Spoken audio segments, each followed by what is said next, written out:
start about Azure Functions. I would like to tell you something about what the Azure Functions are and show you how you can use them, and show you also some potential problems you can encounter. This will be more practical. I'm not going to talk much about theory also, but I also need to touch that part too. So Azure Functions are one of the serverless providings on Azure. When I looked for the definition of serverless, because it's a bit unclear term. Everyone imagines something else under this. I found this definition on Brave New Geek, and I think that this is actually the best, at least in my opinion. Yours opinion might differ. So serverless is the state where your cloud provider fully manages the server infrastructure. And you only worry about the application code and business logic. That means that you don't worry about your physical servers or virtual servers or even containers. You just pay for the service, and that's what you get and what you can use. This greatly simplifies the operations. One common misconception about serverless is that serverless are Azure Functions, AWS Lambda, Google Cloud Functions, or how that one is called. But that's not actually true. This is like a generic term. So you might have serverless databases like Cosmos DB or managed SQL Server. You might have serverless queues like Azure Storage queues. You might have serverless storage like S3 or Azure Blob Storage. So those are all different flavors of serverless. The most common benefits of serverless are that it allows you to focus on providing value to your customer. So if you are running a business or developing an application, you can focus on the business value, on the added value of the business, on the core that you need to do. And all of the things that just need to be done, but do not provide specific value, do not differentiate your product or yourself, you can outsource to some other company, like Amazon or Google or Microsoft. Zrušil se nám ten call. Takže... Now we can go sleep. Co máme udělat? Co tě znovu zavolat? Co je zavolat? Nazdílet tu obrazovku. Jo. Máš to asi mu to Skype?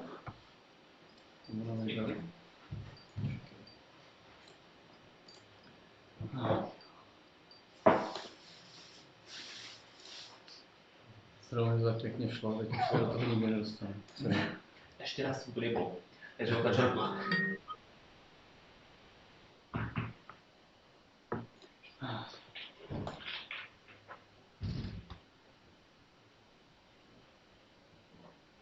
Lepší. Budeš zavřít. Můžu to zavřít. Tak, super. So those for Azure Functions. Serverless benefits. So I was talking about the fact that serverless allows you to focus on the core value of the business, and you can outsource the operations, the providing of hardware resources, of the virtual machines and stuff like that to people whose expertise lies there, and who are frankly much better than we are in this. And these companies like Microsoft, Amazon, they also they have these great engineers who focus on the operations and on running the servers, and they also benefit from the economies of scale. So we can use part of this benefit, pay for it, and save time and also save money. Another much touted benefit of serverless is automatic scaling.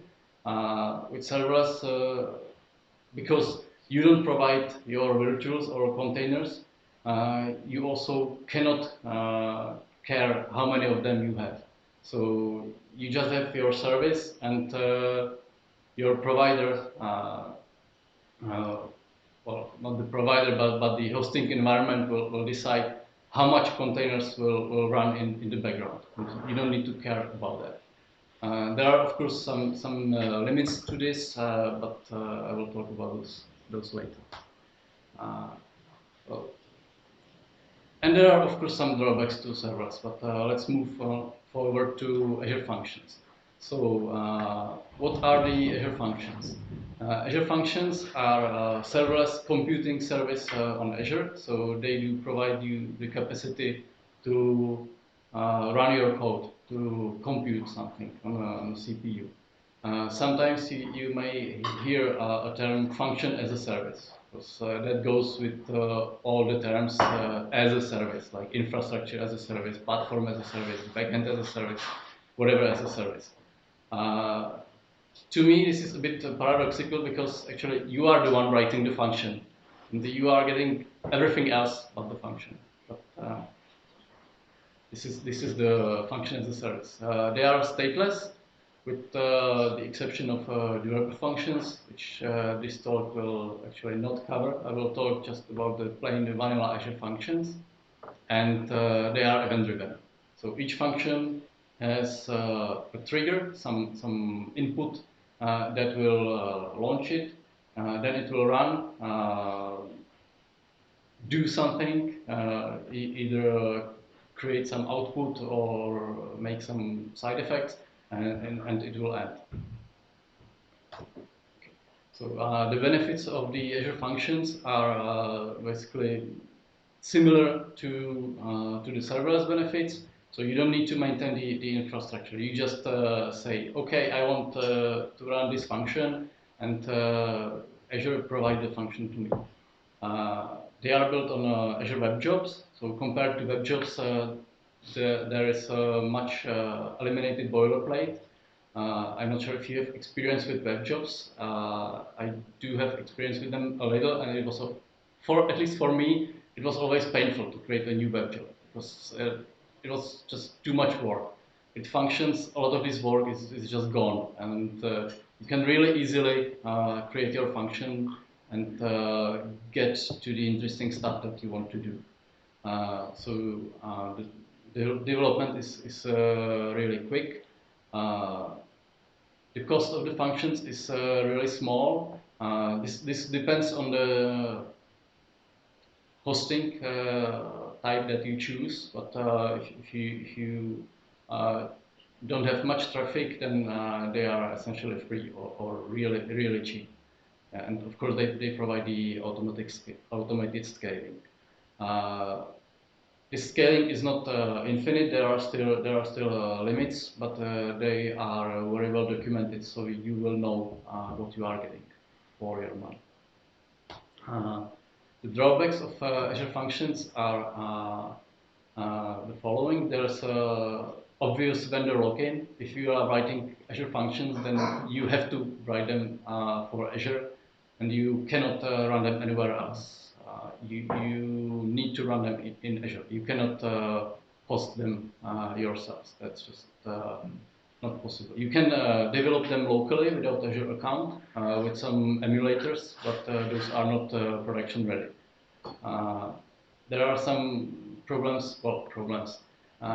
There's a little drawback with performance. If the function is not running, then the first call might take a little more time because of the cold start, which might be a couple of seconds for a C# function. But this can be worked around, or if you use a premium hosting, then you can have a function that is always warm. There is no in-server state, because they are stateless, as I said. So if you need to work with some state, you need to get it externally. to the function. There's one thing that I wouldn't say an exception, but actually, if you store something in a static variable, you might have access to this instance between the function calls, because it still runs in the same host, and that might be reused. So you could use yes. You have access to the static variable even if it's scaled? Yes, in that one instance. Yeah. So that's why you should not use it for storing state, but you might use it, for example, to have some memory cache. Okay. It's, I was actually quite surprised because I wouldn't actually even do the memory caches in the functions, but after I did some research, it could be a valid approach. I'm not sure if I would recommend it, but it is possible. But you can never count on the variable to be initialized. And the development reminded me some long gone times of DLL hell, because you need to match your environment to what is deployed on Azure. And you need to use the correct versions of libraries. Usually this doesn't matter if you use the newest ones, but sometimes it does, and then you get some cryptic errors, and you might spend some time Googling. So those are the main drawbacks that I encountered. The use cases for Azure Functions are basically the same as for usual backend applications, but I think they are, if you never used them before, a good way to try them is to use them as a so-called system glue, as to use them for integrating services. So maybe you can start writing some jobs that are scheduled to run in the background. So you can just put your feet in the water and just test if the functions are for you. And for this, you just you will learn them, but you don't actually pay much for that, or maybe you don't pay anything, because there's a lot of executions will be for free in a month. If you are more experienced, you might write a full backend application with the functions. But one area where they are very well suited for is if you have a dynamic workload. For example, say that you have some accounting application where nothing is happening for the whole month, and suddenly at the beginning of the month, everyone goes crazy because they need to finish their invoices and close the previous month. So you have a big spike of traffic at the beginning of the month, and then nothing is happening. So the functions are great for this, because you don't need to care about the scaling. The functions, the Azure account will handle this, and you don't need to have several workers running, doing nothing. Otherwise, you would be, of course, paying for those workers. So those are the main use cases. Some practical examples where we used the Azure Functions is I didn't actually write a full backend application with the functions. I just I'm at the first stage of using them as integration. So I use them for some automatic log cleaning, like removal of logs from database or file system. I use them to automatically restart service on alarm. So we have a monitor that is checking if the system is live, and if there is a failure, then it raises an alarm, and this alarm will call a webhook, and this webhook is an Azure function.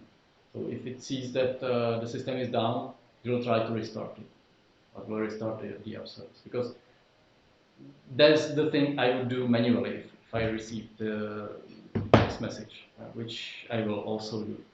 Luckily, this didn't happen yet in production. It worked in tests. You can use them for some automatic data imports, refreshing search index, different projects.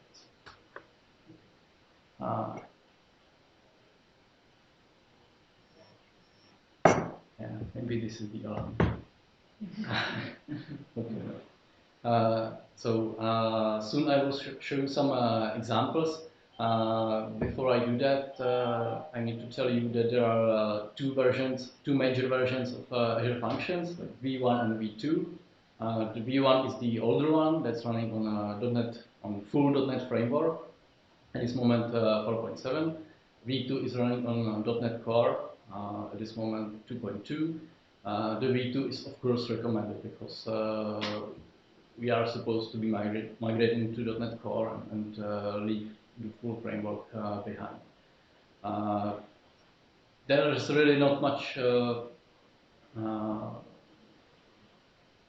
I don't think there are any reasons why you should ever use V1. Maybe because if you wanted to use some language that is not supported in version 2, like Sharp scripts or PHP.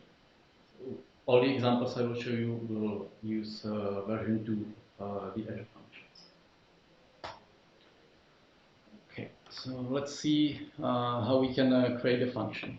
There are actually several options. You can use command line interface to create the functions, or Visual Studio or Visual Studio Code.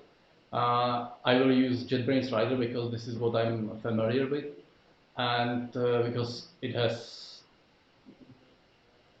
good support for Azure Functions, which the other options lack. So what did I say? I wanted to show you hello world. So I will create a function that will be triggered by HTTP. Can you see it? Not. I'm not sure if I cannot. Maybe you can scroll me or. I don't know if I can. Yeah. How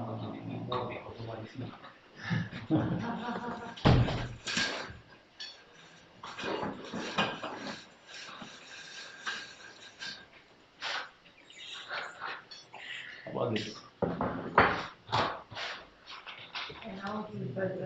Okay. So I added the new function hello world fs, and I will just because you are mostly not Sharp developers, I will just show you the important stuff. To create a function, you need to use the attribute function name, which gives it a unique name in your application.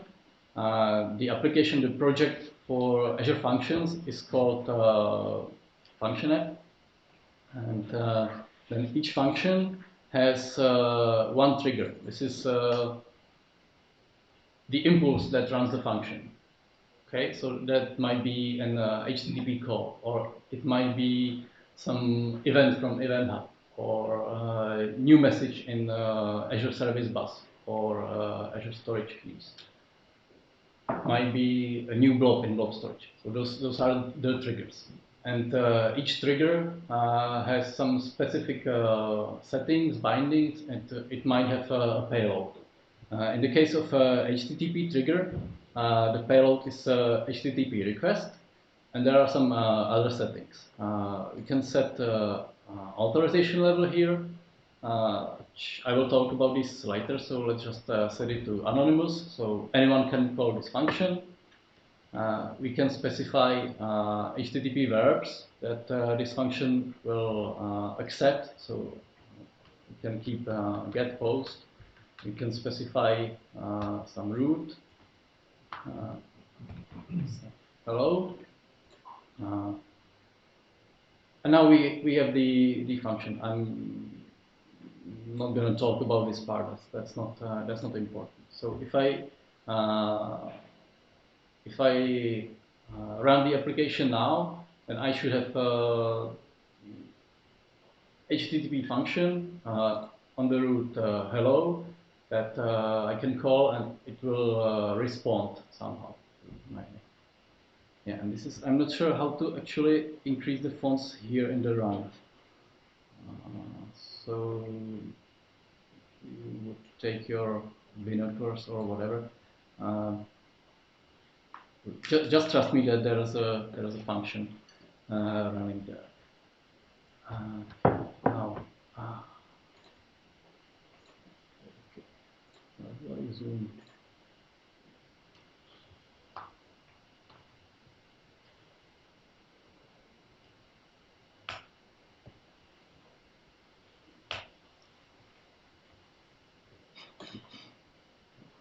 Is it readable?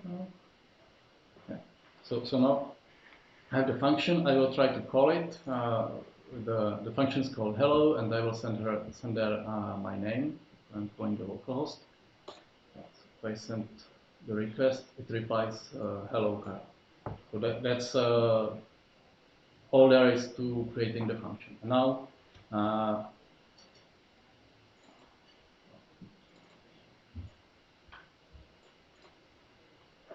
now I could implement my logic here. It's the same as implementing a call in ASP.NET MVC. So you get some input, HTTP request, and you return a result.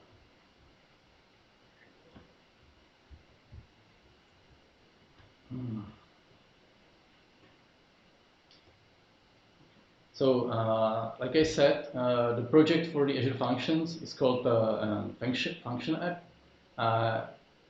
The Function App might contain multiple functions.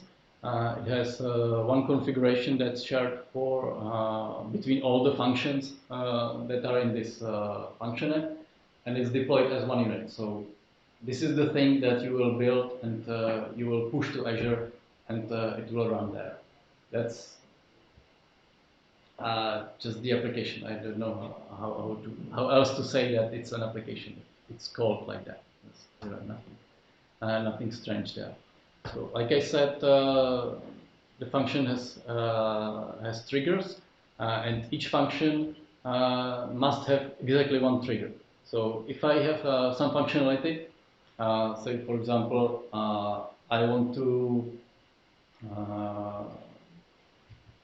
remove the old logs, and I want to remove them based on a timer, like each night, and I want to be able to remove them manually, then I need to create two functions, because one will be triggered by a timer and the other using an HTTP call, for example, or something like that. So, those are triggers. I think I already talked about that. Then the other thing that the function might have are the function bindings. Those are usually the outputs of the function. So if you have a function that might, for example, start some process, start the workflow, and that function will be HTTP triggered, but the output will be a message to a storage queue, for example. And you don't need to send the message to the queue manually. You might you can of course also do that, but you can and you should use a function binding, because that's the connection to a resource. The bindings allow you to declare what you need without having to worry about the connection itself. You don't need to connect and then dispose the connection. You don't need to worry about reconnecting if in case of some failure. You just say, okay, I want after I run this function, I will give you this result, and it will go to the queue or to the blob storage. Any function might have multiple bindings or even none. Function that we saw here has no bindings. It just has an HTTP trigger because it has no outputs other than the response. But it might have multiple bindings. So in the same call, you might be able to download some data, store them to blob storage, and also send a message to the queue. And the bindings just abstract this access to the services. Usually you specify a connection string, and you might get, for example, in the case of blob storage, you might get a stream, and you will read from that stream if you need to work with the blob, or you will write to that stream if you need to write the blob. We will show that. We will see those bindings later. And all these bindings and triggers are quite nicely documented. Okay. There's a documentation for triggers and bindings. There's a table of all types of things that might be used as triggers or bindings, and you can see that, yeah, blob storage can be used as trigger, Cosmos DB is trigger, and so on and so on. And also if it can be used as an input or output binding. There's a whole list of this stuff. But, it will be clearer once we see an example, which we will do now. So what I want to show you is a simple demo application that will demonstrate several of these triggers and bindings and how you can use one function after the other. The task for us is to get statistics from Board Game Geek, which is a game about games, about board games, and we have some game or play logs that look like this. For a player, we have a list of plays that he played, or games that he played, and each each play of the game has a date, it has a game that was played, it has some details like the players, the score of the players, whether who won, potentially some comments. So what we want to do is connect to API of this site, download list of these plays, and somehow process the data. What we will do, we will get the list of player names that played in these games, and the list of the games. So this is the demo application, how it will look in the end. One word of caution, this pipeline is structured for demo purposes, so I can show you different ways to use the Azure Functions. This is not how you should architect your application. It's full of anti-patterns otherwise. So what we will do, we will have an HTTP trigger that will say, okay, I want to process data for this player in this time period. It will save the data in a message queue, and that's one function. Another function will be triggered by this message in the queue, and it will download the data from this site. Another function will see that there's a new blob in the blob storage. It will parse the players and store the players in Azure Table Storage.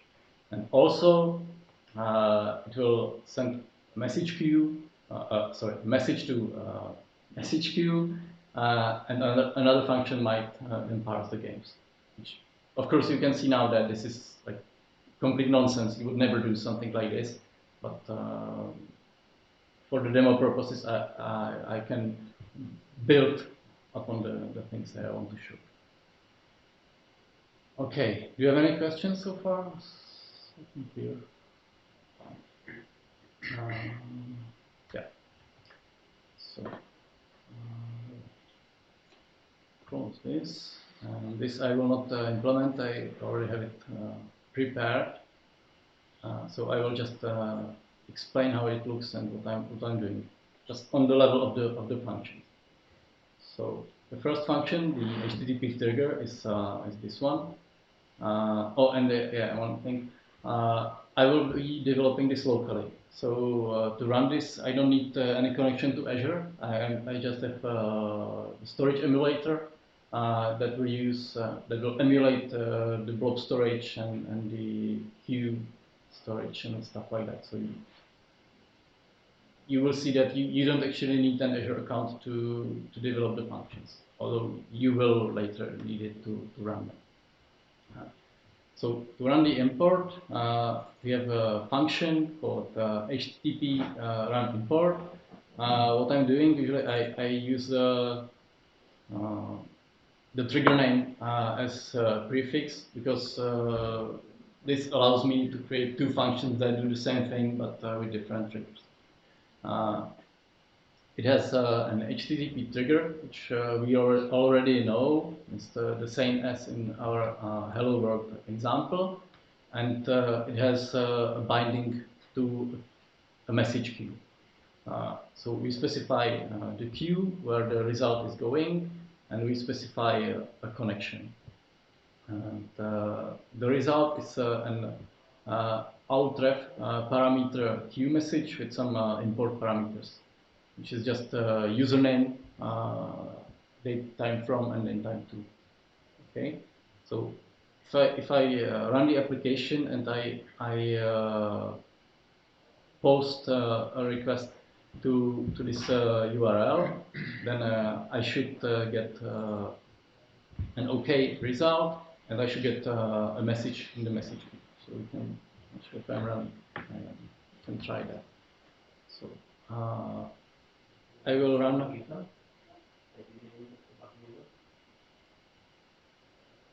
Sorry? I have a question. This variable, BGG user, is it a buggy user? No, it's like a board game geek. There's the site. Yeah. So this is actually something I'm working on, and there's another system, so I need to differentiate these two. Board game geek username. So we will run the import from January this year to the end of this year, or the end for this user. If I run function, did it work or not? Yeah, let's do it again. Yeah, okay. So now we should have two messages in the queue. Okay, so see Azure Storage Explorer.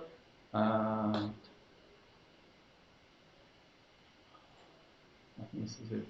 So I will connect to the emulator queues, and the function is called import queue, and we have these two messages here. So this is what I just inserted.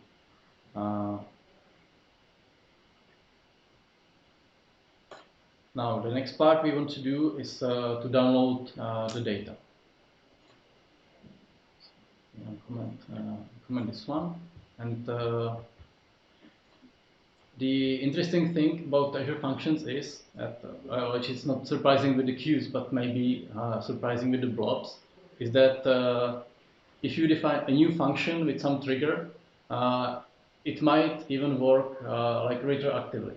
So with the queue, of course, it will only work on the messages in the queue. But with the blob trigger, if you define a function that will be triggered by blobs, it will first process all blobs that are in the storage. That were there, that were saved there even before.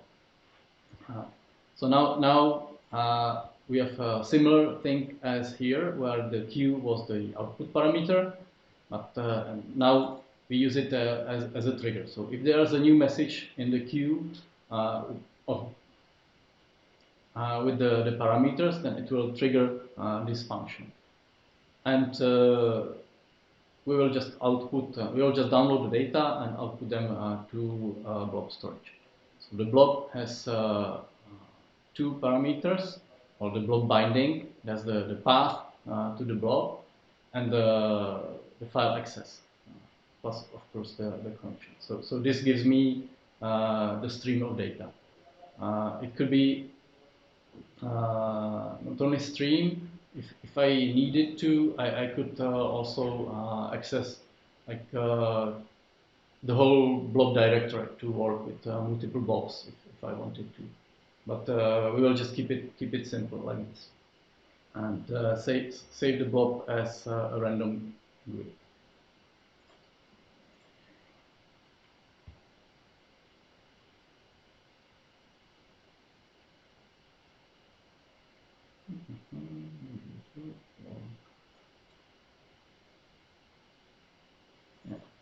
not sure if you will see this, but after we ran the application, you can see, hopefully you can see that the function host detected new messages and triggered the download. So you can see that there's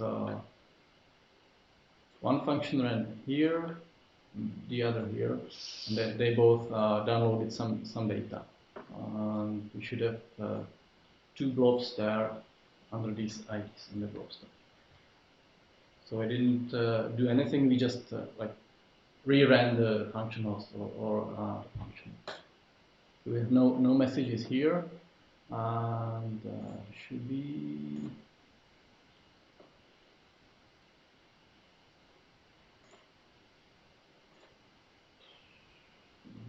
Right now, yeah, there should be the two blobs here. Yeah. One thing to note regarding the queues, if you mess up, and for example, if you define the trigger incorrectly, like here I'm awaiting some record, but I will just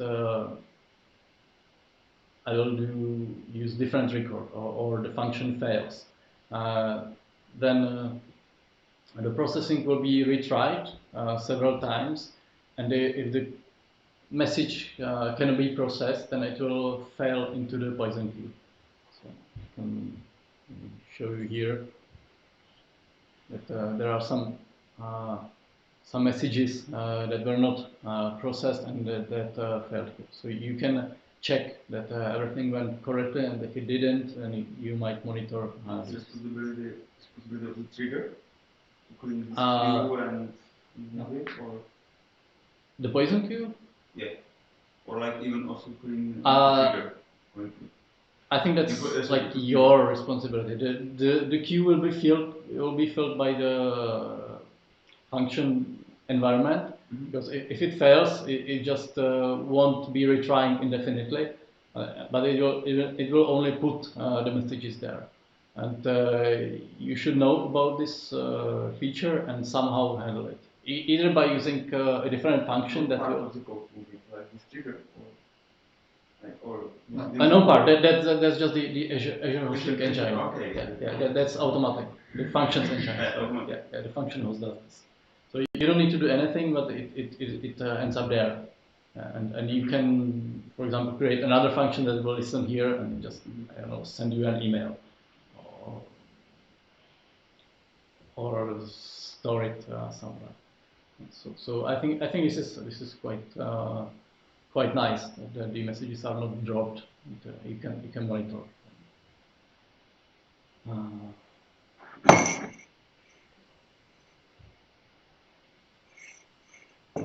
Now the next part we want to do is this one. We want to parse the players using the blob trigger.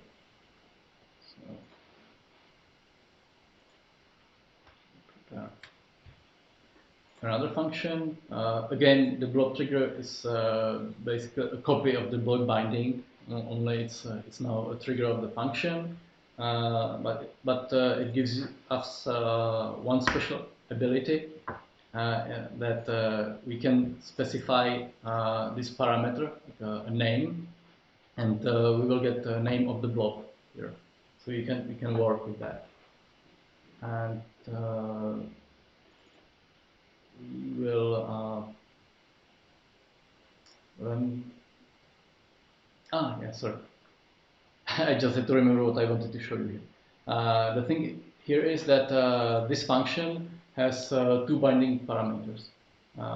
It has Q output, which is the same output as we saw differently. It just has an out parameter and some name, and it has output to table storage. Which another option you can do is to add an attribute to the return value of the function, which I have to admit, it took me some time to decipher because I didn't even know this possibility existed in .NET. But you can add attribute to a return value, and the function host will check this attribute and store this record to the table storage. So you can see that you can do multiple binding parameters.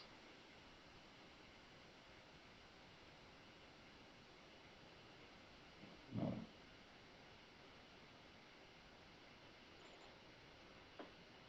And now you see that the blobs that we created a couple of minutes before were now processed and saved to table storage, which I already had filled. So you will have to trust me that this came from the functions. Now,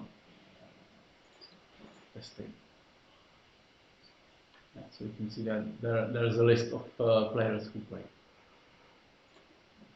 So I'm going to skip the rest because there's nothing interesting in the pipeline.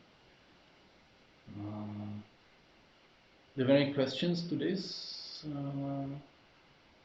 No. But I wanted to one more thing about the triggers and bindings. In the documentation where you see the table, you can just go to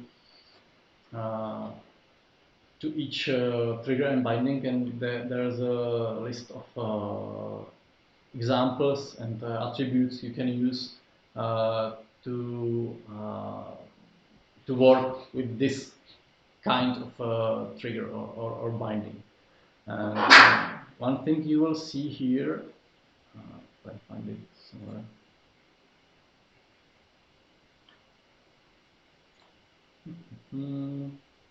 It's something like this, this JSON.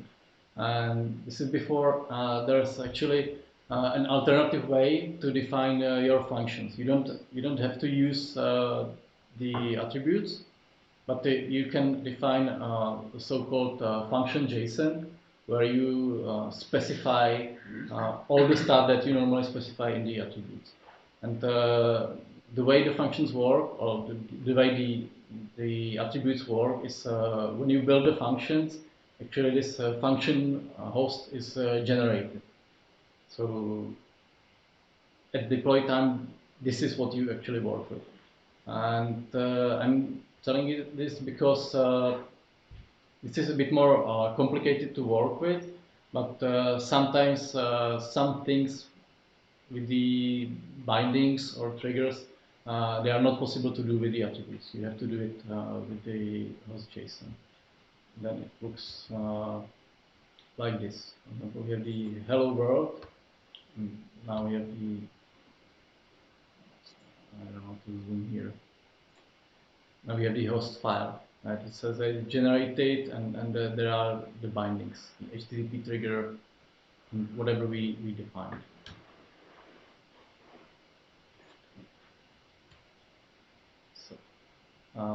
Regarding the configuration of the functions, it works exactly the same way as Azure App Service. So you can configure the settings in Azure Portal, and you can store the settings locally in JSON file. Which usually during development, what we do is that we store the settings in JSON, and we use environment variables on the server. And it looks like this. What you need to do though is that if you create the configuration builder, one difference is that you need to set base path to function app directory, otherwise the configuration will not be found. Okay, now I can show you the configuration in the portal. So this is the same application that you saw before. It's just not the current version is not deployed there, but this is the function app. So that's the application that holds all the functions. And if you want to configure it, you just have the same configuration as in the Azure portal. So Sorry, as when you are working with app servers. So there's nothing really groundbreaking or unexpected. A few words about security of HTTP functions, like HTTP function. There's this functionality called function keys, and this is what you define here. You can define various authorization levels. There's anonymous, that means anyone can access the function. And the other levels are function. So that means that if you want to call this function, then you need to have one specific key that is generated for this one function, and then you can call. And to send the key to the function, you either provide it as query parameter, or you send it or you use HTTP header. And the key might look something like this. And the other option is a host key, and the host keys are shared between the functions. So you can, this is just really basic security. If you don't want anyone to guess the name of your function, so then you sort of like obfuscate it. But it's not. This is not recommended for production. This is only meant for development. What you can further do, you can actually let me try something.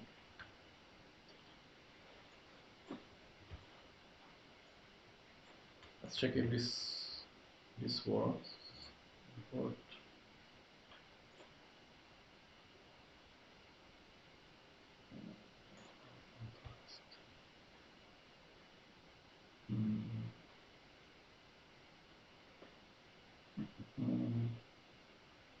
Yeah, I think we'll get to this a bit late. No.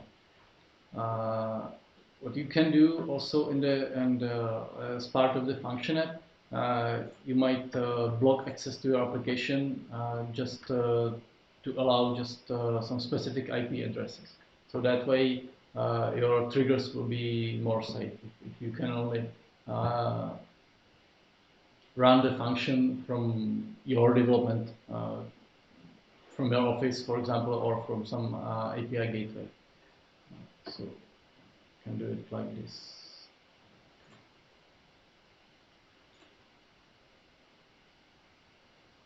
You can configure access restrictions. Hello.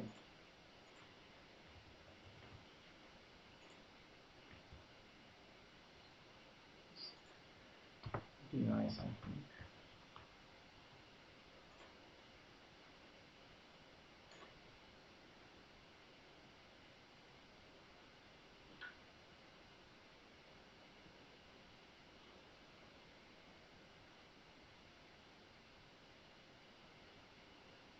Now I shouldn't be able to call the function at all. So instead of unauthorized, I should be blocked.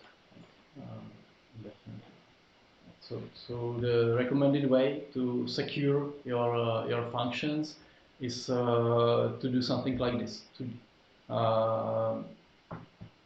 block access to the HTTP functions just for a couple of IP addresses, and ideally just for an IP address of some gateway that will be secure, and that the other that will be publicly available. I'm just mentioning this because usually when you look for Azure Functions or HTTP trigger security, you will see the function keys, but they are only meant for development and not for production. So to deploy the functions, This is really easy. Of course, you can deploy the functions automatically using Azure DevOps. I'm not going to actually show this because I didn't have time to set up the DevOps pipeline.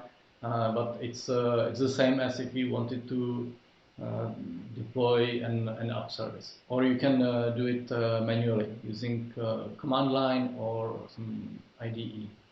So now we can try to deploy our pipeline. Just do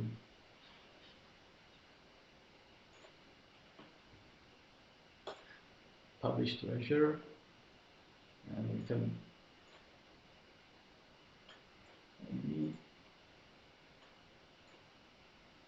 what you can do, you can also create a new function app. So if you don't have anything, you just choose your subscription, resource group, hosting plan, and give it some name.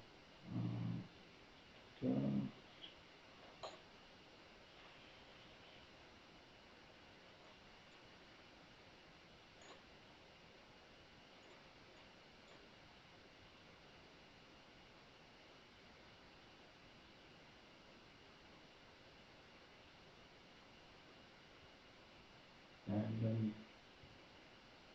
several minutes later, we might see the functions deployed. So I'm gonna wait for that. You can check later. One thing I wanted to tell you are the hosting plans, because those are important with regards to pricing and availability of your functions.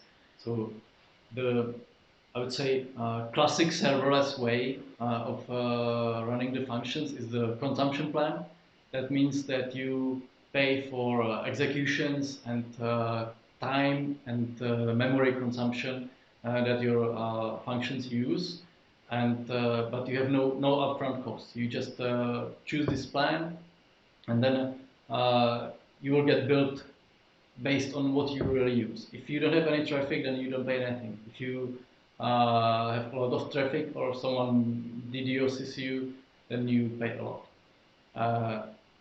There are two alternatives to this one. One is app service plan. If you have, for example, an existing app service, then you might say, okay, this function application will run under this app service. So the benefit is that you don't pay anything at all for this. You just pay for the app service, but you lose the scaling elasticity, because then there's no automatic scaling. The functions only use the same scaling as the app service. And there are some premium plans in preview. So I think as a default, the consumption is quite nice. If you already have some application and you want to play with some automation, then you might have an application service. So just use that one. Okay. And the last thing I wanted to show you is how to monitor the functions. So if we are already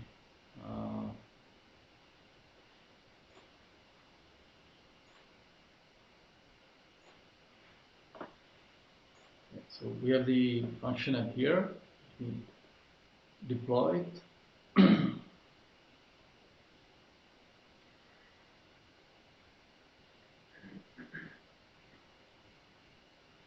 By the deploy, it's just somehow like compile all the libraries to be inside one function. Oh yeah. The deploy works like this. It builds the function app, and it just takes this the build, which is this directory, and it copies it to the app service. So the structure of the function app when deployed looks like this. You have host JSON, which defines some basic settings for the functions, and then each function has its own directory. So that's the the name of the function, like hello world or HTTP import, and there's a function JSON that defines the function itself. So that defines the entry point to the function, the trigger, and the bindings. Yeah. And then you have, of course, the DLLs. So that's the deployment. And the settings are then in the function, which I don't think I have this configuration here.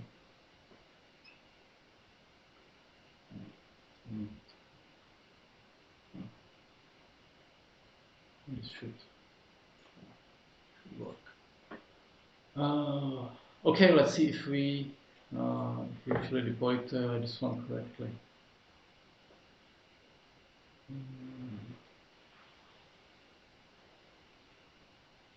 All right.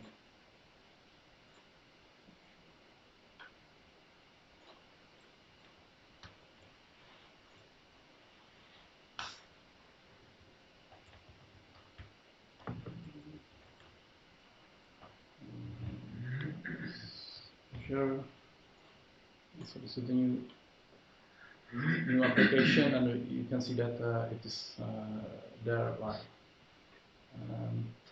Regarding the monitoring of the functions, there are there's only one option, I would say, but if you want to be really cheap, then you can not install it. But, usually, you want to install App Insights into your function app. If you don't have it, then you will still see some basic information. But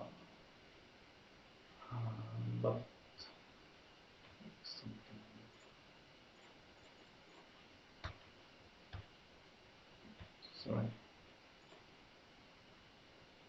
So if you don't have I didn't log anything. If you don't have the App Insights, then all you see is this. You will see the log of your functions. You will see the request and some logs, and that there was a response. But you can you should install App Insights, and then you get more insight into your functions. I will just show this here because I didn't deploy this. So if you get that, then you will have more information about the runs, and you can drill down into your application. And could also,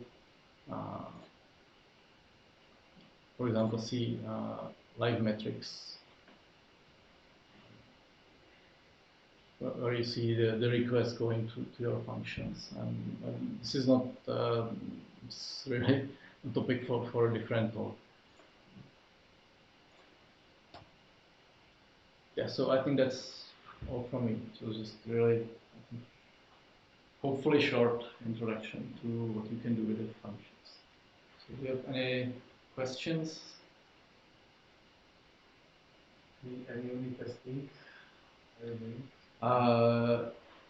Well, the way I see the functions is that they are the API. They are the entrance to your system. So I would unit test whatever business logic is behind them, but probably not the functions. You could write some integration tests for them. Yes, because if there is a bigger business logic in some kind of library that you just call. Yeah, then you just test the library. Exactly, but if it's smaller functions than you showed, for example, there's like 50 lines or 70 lines, and it is not using any external library, but it's doing something. Are you testing it, or you recommend not testing it? Well, but the functions that I showed, these are just real integration codes. Yes, but, this was but it still would be simple because I wouldn't put any complicated logic in the functions. That doesn't belong there. I think they are really just a thin layer that you use to invoke your business logic. And the same would go if you had a console application or web API. You just want to call whatever's behind.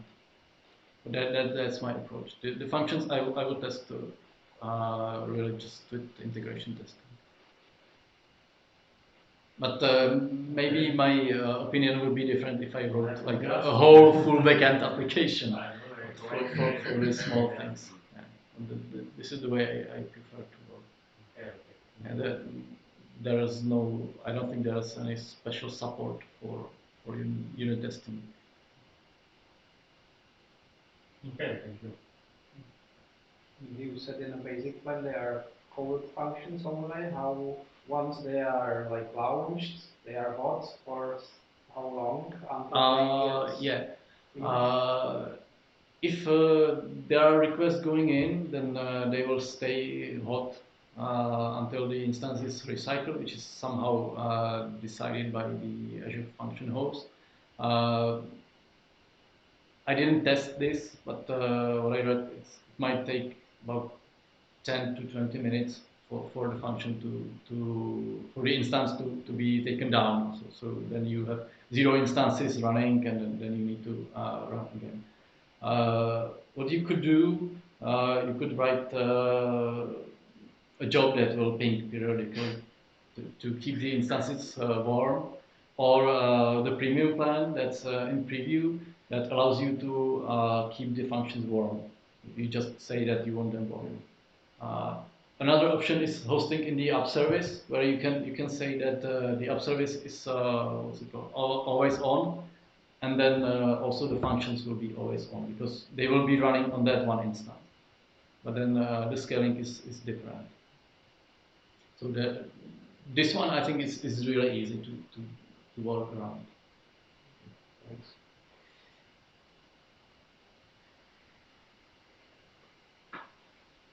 More questions?